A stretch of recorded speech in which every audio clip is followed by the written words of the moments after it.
जब इसी मुद्दे पर चर्चा करेंगे, तमाम मेहमान यहां पर मेरे साथ जुड़े हुए हैं। मेरे साथ खेमचंद शर्मा हैं, प्रवक्ता बीजेपी हैं। बहुत स्वागत है आपका खेमचंद जी। इसके साथ ही रामदेव पांडे मेरे साथ है, प्रवक्ता कांग्रेस हैं। आपका भी बहुत स्वागत है। साथ ही थोड़ी देर में मेरे साथ मोहम्मद साजिद खान भी यहां पर जुड़ जाएंगे, समाजवादी पार्टी का पक्ष रखेंगे। इसके साथ ही निरंजन पोद्दार भी मेरे साथ यहां पर जुड़ चुके हैं। निरंजन जी, आपका भी बहुत स्वागत है। निरंजन जी, आपने कांग्रेस का भी आपने पक्ष सुना और इसके साथ ही बीजेपी का। इनका साफ तौर पर यह कहना है कि जानबूझकर बीजेपी एक ऐसे एजेंडे को लेकर आई है क्योंकि तमाम राज्यों में चुनाव है और उस चुनाव के लिहाज से यहां पर बीजेपी की कोशिश है कि एक धार्मिक एजेंडा सेट किया जाए, लोगों के बीच में नफरत फैलाई जाए, लोगों को आपस में लड़ाया जाए। क्या आपको इस बिल के जरिए इस तरह की कोशिश नजर आती है या आपको लगता है कि भाई अगर कहीं पर भी दीवानी स्तर पर सही, भले ही ये एक दीवानी मुकदमा है, अगर इसमें सरकार कुछ ठीक करना चाहती तो वो तो दुरुस्त होना चाहिए। आपको इसमें क्या कुछ नजर आता है? देखिए आलोक जी, हमारे यहाँ कहा जाता है कि जिसकी ना फटे बीवाई वो क्या जाने पीड़ पर आई। और ये बात मैं इसलिए कह रहा हूं कि जिन जिन लोगों को अभी इस वक्फ बोर्ड से चोट नहीं लगी है वो ऐसी बातें कर रहे हैं। और रही बात जो ये कह रहे हैं, मुझे एक बात बताइए, एक बार इस चीज के ऊपर आप लंबी बहस करवाइए कि ये वक्फ बोर्ड संवैधानिक है, नैतिक है, किस दृष्टिकोण से आप इसको उचित ठहराते हैं। आप मुझे एक बात बताइए, संविधान के अंदर जो हमारे संविधान निर्माता थे, क्या उन्होंने वक्फ बोर्ड की कोई अवधारणा दी थी?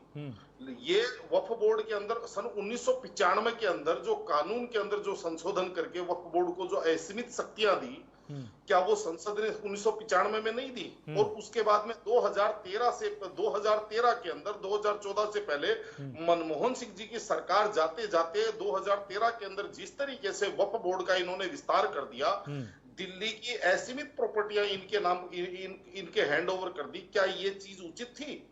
और रही बात ये जो कह रहे हैं कि अगर मुझे एक बात बताइए, किसी व्यक्ति को अगर न्यायालय में जाने का अधिकार नहीं है वक्फ बोर्ड के खिलाफ, तो क्या ये न्याय की अवधारणा है? ये आर्टिकल 21 का क्या वायलेशन नहीं है? आप मुझे एक बात बताइए, कोई भी बोर्ड, कोई भी संस्था, कोई भी चीज, यहां तक कि आप एक चीज समझिए कि चुनाव आयोग के द्वारा चयनित व्यक्ति अगर उसको लगता है कि सामने वाले ने गफलत की है तो वो सुप्रीम कोर्ट चला जाता है उसके चुनाव को चैलेंज करने के लिए। अगर संसद के अंदर संसद कानून पारित करती है तो लोग उसको लेकर के सुप्रीम कोर्ट चले जाते हैं कि ये जो कानून पारित हुआ ये असंवैधानिक है।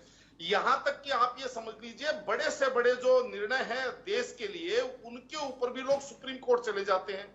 चाहे आप मैं बात करूंगा धारा 370 को लेकर के लोगों ने सुप्रीम कोर्ट के अंदर चैलेंज किया, लेकिन दूसरी तरफ आप देखेंगे वक्फ बोर्ड के अंदर अगर वक्फ बोर्ड ने यह बात कह दी कि ये जमीन ये वक्फ बोर्ड की है, तो आप आलोक जी, आप वहां पे जाकर के केवल आप वक्फ बोर्ड का जो ट्रिब्यूनल है उसके अंदर ही जाकर के आपको अपील करनी पड़ेगी, जहां पे सारे के सारे जो बैठते हैं जो सुनने के लिए जो न्यायाधीश बैठते हैं वो सारे के सारे मुस्लिम है। और आप मुझे एक बात बताइए कि अगर उन्हीं का ट्रिब्यूनल, उन्हीं का बोर्ड, उन्हीं की सारी तादाद, अगर उनको अगर आपके साथ न्याय करना होता तो फिर बोर्ड आपकी जमीन को अपनी जमीन बताता क्यों? एक नहीं अनेकों उदाहरण ही दिल्ली की बात करेंगे तो आपको मैं बता रहा हूं, हजारों लोग ऐसे हैं जिनके ऊपर या तो वक्फ बोर्ड ने दबाव बनाया हुआ है कि आप हमारे किराएदार बन जाइए, या उनके ऊपर दबाव बनाया हुआ है कि आप इस प्रॉपर्टी को खाली कर दीजिए, चाहे वो वक्फ बोर्ड की प्रॉपर्टी बताएं, चाहे उसको कस्टोडियन की प्रॉपर्टी बताएं। अब जिसके खिलाफ, जिसके पक्ष में, जिसके लिए इनके पास कोई डॉक्यूमेंट्स नहीं है, वो भी वक्फ बोर्ड की हो गई और उनको इतने असीमित अधिकार। मुझे एक बात बताइए, हिंदुस्तान में कौन से बोर्ड को दिया हुआ है कि वो सिविल कोर्ट के अंदर जाकर के वाद भी दायर नहीं कर सकता? आप एक चीज तो बताइए मुझे कि भाई इस बोर्ड को दिया हुआ है। रही बात ये जो कह रहे हैं कि अल्पसंख्यकों के साथ, या यूं ये कहें कि भारतीय जनता पार्टी मुसलमानों के साथ अन्याय कर रही है, भाई वो आपको अन्याय करती हुई इसलिए दिख रही है क्योंकि आपने जिस तरीके से तुष्टीकरण की राजनीति के चक्कर में पिछले 70 वर्षों के अंदर मुस्लिम समाज को यहाँ पे एक विशेष समुदाय बना दिया, स्पेशल चीज दे दी उनको कि भाई ये चीज हो जाएगी मुस्लिम नाराज हो जाएंगे, ये चीज हो जाएगी तो ऐसा हो जाएगा। मतलब आप मुझे एक बात बताइए, मैं तो एक बात और कहता हूं आलोक जी, मेरे हर एक डिबेट के अंदर मैं एक चीज पूछता हूं कि भारत पूरे विश्व के अंदर वाहिद देश ऐसा है जहां पे बहुसंख्यक समाज ये कह रहा है कि हमें समान अधिकार चाहिए, यानी कि जो अधिकार अल्पसंख्यकों को, मुसलमानों को दे रखा है, वो ही अधिकार हमें बहुसंख्यकों को दे दीजिए। जबकि पूरे विश्व के अंदर आप भारत को छोड़ करके कहीं पे भी देखेंगे तो आप ये देखेंगे अल्पसंख्यक जो अल्पसंख्यक है वो कहते हैं जी हमें समान अधिकार, और ये कहते हैं कि आप अन्याय कर रहे हो। बस अन्याय इतना सा आलोक जी कि जो अभी तक विशेष दर्जा दिया हुआ था, जो तुष्टीकरण की राजनीति थी, कहीं ना कहीं उसको जब समानता पे लाया जा रहा है, यानी कि एक व्यक्ति को जो एक्स्ट्रा माइलेज मिला हुआ था उस माइलेज को खत्म करके जो हमारे संविधान की अवधारणा है कि हम भारत के लोग, यानी कि ना भाषा के आधार पे, ना धर्म के आधार पे, ना क्षेत्र के आधार पे, ना लिंग के आधार पे, ना जाति के आधार पे किसी से कोई भेदभाव नहीं होगा, तो कहीं ना कहीं आज उस चीज को वहां पे लाया जा रहा है तो सारे के सारे कह रहे हैं अन्याय हो रहा है। हाँ। तो ये कौन सा अन्याय हो गया, मेरे को तो ये चीज समझ में नहीं आई। ठीक है, ठीक है। निरंजन जी, क्या ये वास्तव में झगड़ा फसाद शुरू करने की कोशिश है क्या? क्योंकि देखिए अभी भी पांडे जी को इसमें यही लगता है कि जो कानूनी मसला है वो आप कोर्ट के पास हैंडओवर कर दीजिए, अगर किसी तरह का कोई विवाद है तो आप कोर्ट के पास ले जाइए, लेकिन आप बार बार ट्रिब्यूनल का जिक्र कर रहे हैं। मतलब एक ऐसा न्यायाधिकरण जहां पर अपीली अधिकार है ही नहीं। ये तो ठीक अंग्रेजों वाला वही कानून हो गया। रॉलेट एक्ट आपको याद होगा, अंग्रेजों ने एक ऐसा कानून बनाया था जिसमें कहा जाता था कि कोई बिना अपील बिना दलील वाला कानून उसको कहा गया। तो क्या वास्तव में ये जो ट्रिब्यूनल का पूरा अधिकार क्षेत्र है इसमें दलील और अपील का राइट नहीं है क्या? देखिए आलोक जी, इसके अंदर वही कहानी हो गई, मैं मुंसिफ, मैं मुलजिम, मैं ही खुदा कायनात का। यानी कि सीधी सी बात आपको मैं बता रहा हूं, आज मुझे एक चीज समझ में नहीं आ रही। अभी जो इनको ये चीज है तुष्टीकरण का, कई उदाहरण मैं आपको दे सकता हूं। और जो जिस तरीके से अभी ये बात कर रहे हैं कि हिंदू मंदिरों के ट्रस्टों के अंदर अगर मुसलमान, तो सबसे पहले तो आपको मैं एक चीज बताऊं, जितने भी हिंदुओं के बड़े मंदिर हैं वो सारे के सारे सरकारों के अधीन है। आप ये बताइए कि मंदिर सरकारों के अधीन, लेकिन जो मजारे और जो वक्फ की जो जमीनें हैं उनका सरकारों, उनके लिए आदमी न्यायालय तक नहीं जा सकता।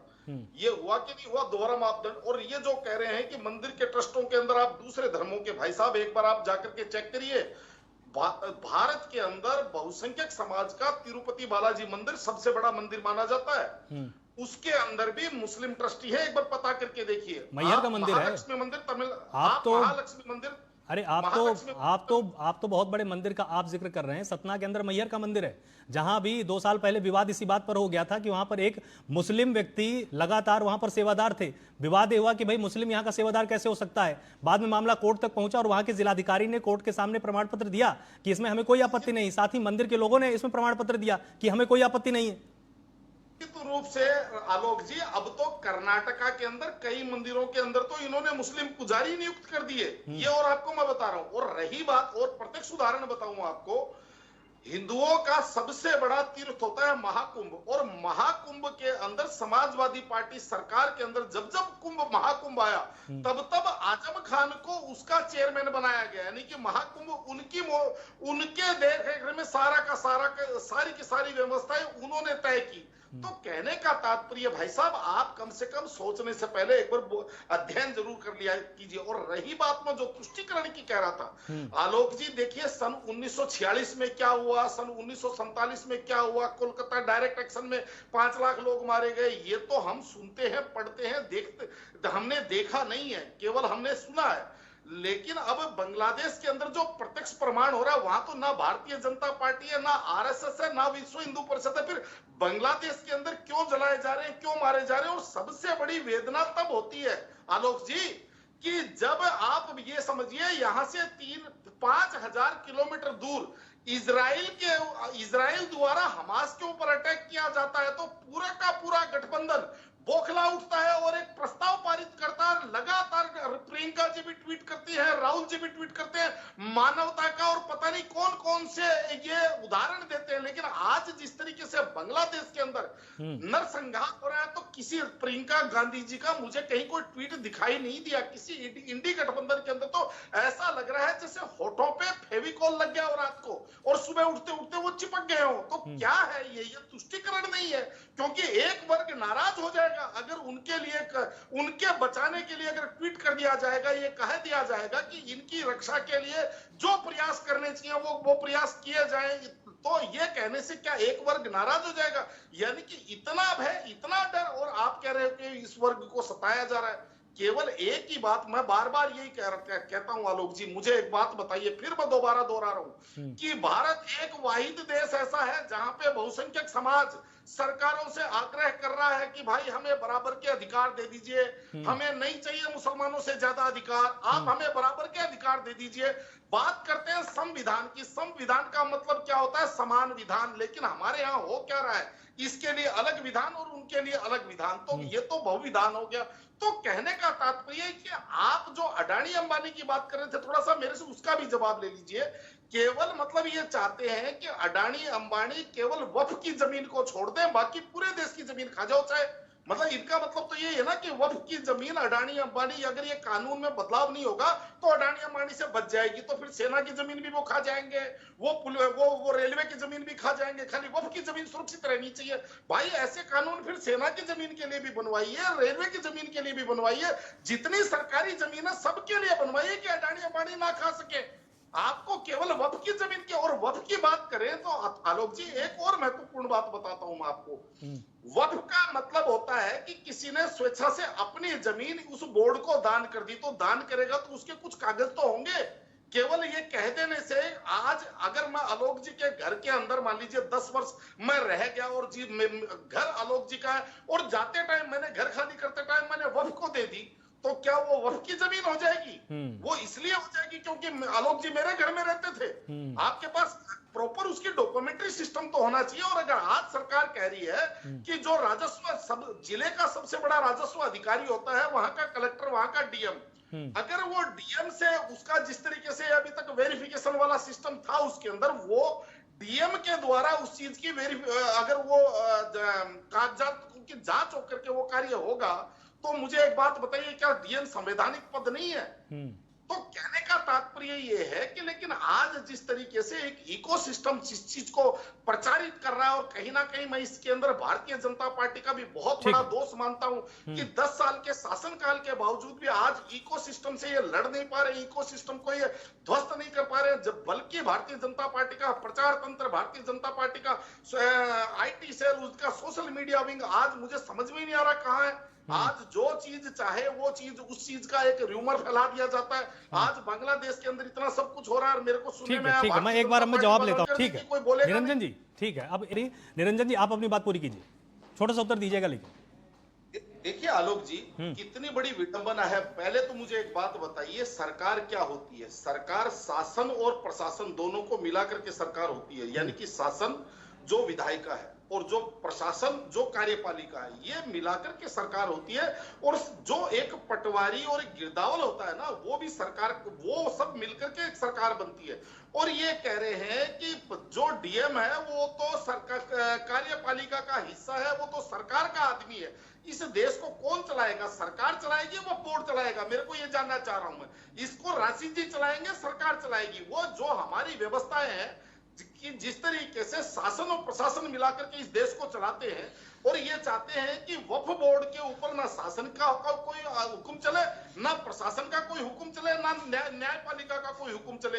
ये मतलब यहाँ पे कोई ये जिसको कहते हैं स्वयंभू संस्था बनाना चाहते हैं। नहीं, पूछ लिया मैंने वो वाला प्रश्न पूछ लिया। दूसरी बात आलोक, दूसरी बात, एक तरफ ये कह रहे हैं कि मुसलमानों की स्थिति दलितों से भी दयनीय है, सत्सर कमेटी। अरे भाई, आपके पास हिंदुस्तान के अंदर दूसरे नंबर पे सबसे बड़ी भूमि है, 12 लाख एकड़ भूमि है, और उसके बाद में भी उस समाज की स्थिति जो दयनीय है, तो कौन दोषी है फिर? वो 12 लाख भूमि का, 12 लाख एकड़ भूमि का आप कर क्या रहे हैं? उससे आप कितने लोगों की दयनीय स्थिति से बाहर क्यों नहीं ला पाए उसको अभी तक आप? तो मतलब इसका ये हुआ ना कि एक बोर्ड उस भूमि का उपयोग नहीं कर रहा है, उसको उस भूमि का जिसको कहते हैं उसको डंप करके रखा हुआ है। तो दूसरा सवाल ये, तीसरी बात ये बार बार जो ये अडानी अंबानी और ये जो बातें कह रहे हैं, मुझे एक बात बताइए, आप बैन करवा दीजिए बंगाल से अडानी अंबानी को, आंध्रा से, कर्नाटक से, हिमाचल से, आप बैन करवाइए ना उनको कि भाई यहाँ पे हमारी सरकारों के अंदर हम अडानी अंबानी को घुसने नहीं देंगे। ठीक है। जब वहां पे जो उनको, जब वहां पे एमओयू साइन होते हैं, वहां जमीनें दी जाती है, तो कहते हैं ये तो नियम के तहत दी गई। क्या आपने दोहरा मापदंड हर चीज के अंदर आलोक जी, क्या कहा जाएगा ये बताइए? ठीक है। आप सभी मेहमानों का बहुत बहुत शुक्रिया मेरे साथ इस पूरी चर्चा में शामिल होने के लिए।